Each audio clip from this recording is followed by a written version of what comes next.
करता हूँ। राजनीति शास्त्र की बहुत ही जानी मानी प्रोफेसर हैं और साउथ एशिया की मामलों के एक्सपर्ट भी हैं। डॉक्टर चौधरी, बहुत शुक्रिया हमारे साथ जुड़ने के लिए। मैं आपसे जानना चाहता हूँ कि बांग्लादेश में भारत के कितने हित इन्वॉल्व हैं और रिसेंट जो कुछ भी घटनाक्रम हुआ है, शेख हसीना का वहाँ से अपदस्थ होना और वहाँ से भागना और फिर भारत में टेम्परेरी आइसलम लेना, और आज के जो घटनाक्रम रहे हैं उसको आप किस तरह से परिभाषित करती हैं और आपका क्या मत है कि भारत को किस तरह का दृष्टिकोण शेख हसीना और बांग्लादेश को लेकर रखना चाहिए?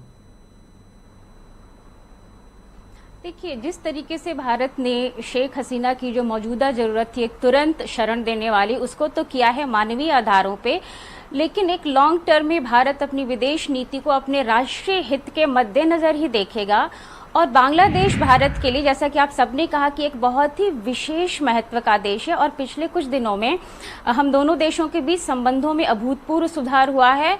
और शेख हसीना को भारत ने तुरंत मदद इसलिए भी दी कि बहुत सारे जो पेंडिंग इश्यूज थे वो शेख हसीना के कार्यकाल में भारत ने रिजॉल्व किए। जब वो पहली बार 1996 में सत्ता में आई तो जल नदी का जो बंटवारे का मसला था वो सॉल्व हुआ था, और बाद में जब वो सत्ता में आई और लगातार रही तो हमने जो एनक्लेव्स थे, जो एक दूसरे के नागरिक रह रहे थे, वो मुद्दा रिजॉल्व किया। और साउथ एशिया के परिप्रेक्ष्य में बांग्लादेश भारत का एक बहुत ही अच्छा सहयोगी बन के उभर रहा था। और देखिए, जब हम लोग विदेश नीति में लीडरशिप पढ़ते हैं, पर्सनालिटी फैक्टर पढ़ते हैं, तो शेख हसीना एक ऐसी केस स्टडी थी कि जिनके जो बनने की व्यक्तित्व की प्रक्रिया थी वो भारत में लंबे समय तक रही, और रहने के कारण भारत के साथ उनका भावनात्मक लगाव था। बांग्लादेश के निर्माण में भारत की जो भूमिका थी तो उनका एक झुकाव स्वाभाविक रूप से भारत के प्रति था।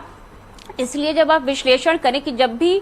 शेख हसीना की आवामी लीग सत्ता में आती थी तो भारत और बांग्लादेश के संबंध बेहतर लगते थे, लेकिन जब खालिदा जिया की बांग्लादेश नेशनलिस्ट पार्टी आती थी तो बहुत सारे मुद्दों पे हमें कड़वाहट या एक रिजिड एटीट्यूड दिखता था। अभी भारत के लिए जो सबसे बड़ी चिंता की बात वो है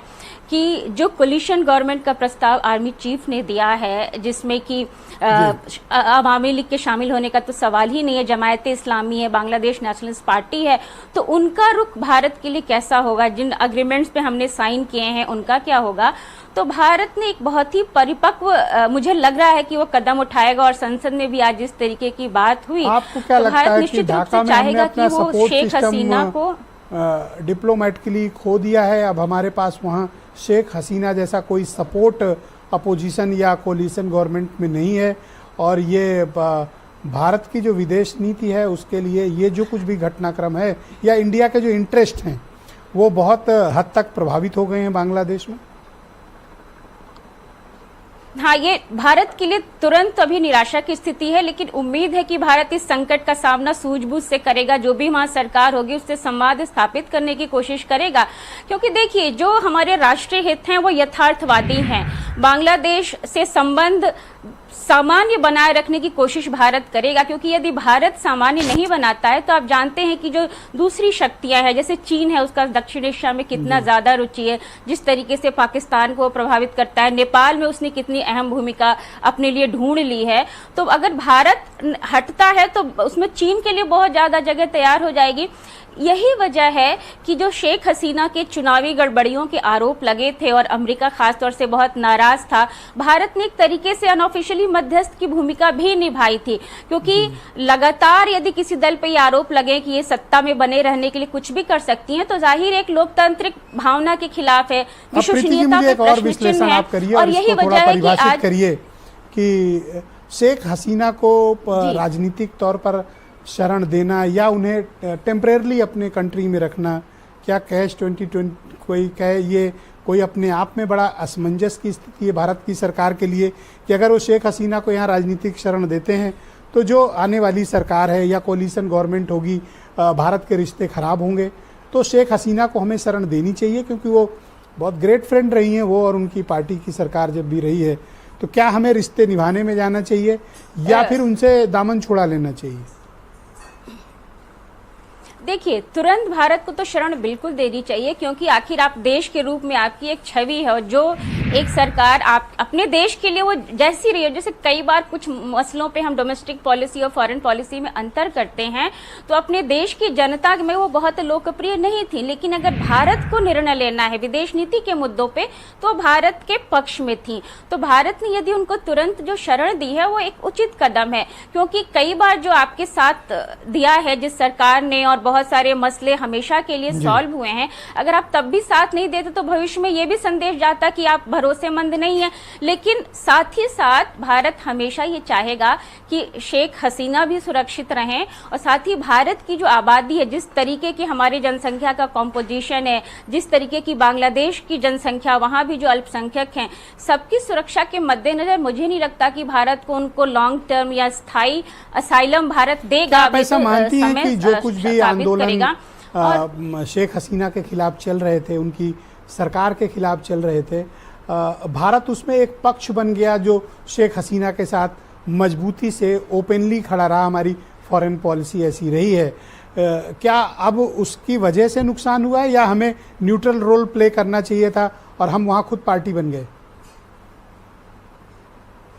देखिए, मैं ये तो नहीं कहूंगी कि पार्टी बन गई, क्योंकि देखिए विदेश नीति हमारी बड़ी परिपक्व है और सूझबूझ का परिचय देती है। अगर आप उनके ज्वाइंट स्टेटमेंट या कोई बयान देखें तो जिस तरीके के शब्दों का वो चयन करते हैं, ऐसा नहीं है कि कभी भी उन्होंने ये कहा हो कि वो बांग्लादेश में लोकतंत्र नहीं चाहते हैं या बांग्लादेश में निष्पक्ष चुनाव नहीं होने चाहिए। पर जैसा कि मैंने कहा कि कई बार कूटनीति में जो एक रणनीतिक सहयोग है, यदि वो शेख हसीना दे रही थी तो भारत निश्चित रूप से उनके साथ खड़ा था। लेकिन हाँ, ये जरूर है कि बांग्लादेश के अंदर भारत की छवि खराब हो रही थी। एक आम भावना थी कि भारत तो अवामी लीग के साथ है। ये इसके अलावा सिर्फ राजनीतिक मसला नहीं था, उनको लग रहा था कि जो व्यापारिक संबंध है उसमें भारत ज्यादा फायदे की स्थिति में है, या उनको ये भी लग रहा था कि शेख हसीना तो बिल्कुल पिछलग्गू है, जो कई बार उनको अपने स्वाभिमान के विपरीत भी लगता था। देखिए, त्रासदी ये है ना कि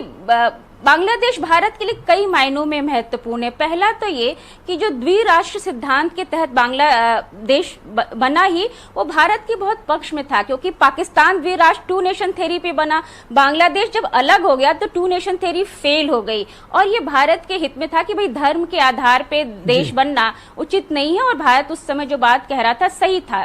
कि हमारे यहाँ तो सभी धर्मों और जातियों और भाषाओं के लोग रहते हैं, तो भाषा के आधार पे बांग्लादेश अलग हुआ। तो वो जो मुक्ति वाहिनी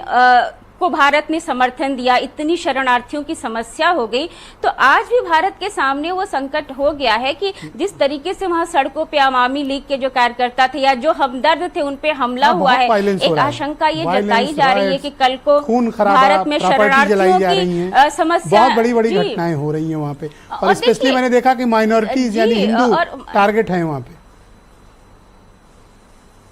हाँ, वो तो कई बार जब एक भीड़ वाली भावना आ जाती है तो माइनॉरिटीज को टारगेट किया जाता है। ये बहुत ही ज्यादा एक क्षोभ और दुख की बात है। लेकिन देखिए, भारत के संदर्भ में हम देखें तो इंटरनेशनल रिलेशंस में एक थ्योरी है कि किसी भी सशक्त देश के लिए जरूरी है कि उसके आसपास के जो पड़ोसी देश हैं वहां भी स्थिरता हो। एक अस्थिर पड़ोसी आपके हित के लिए, आपके राष्ट्रीय हित के प्रतिकूल जाता है। तो भारत का तो पहला मकसद यही होगा कि वो डिप्लोमेटिक राजनयिक संवाद के माध्यम से जो भी उसकी भूमिका है, जो भी वो कोशिश कर सकता है, वो बांग्लादेश में एक स्थिरता आए, तब वो भारत अपने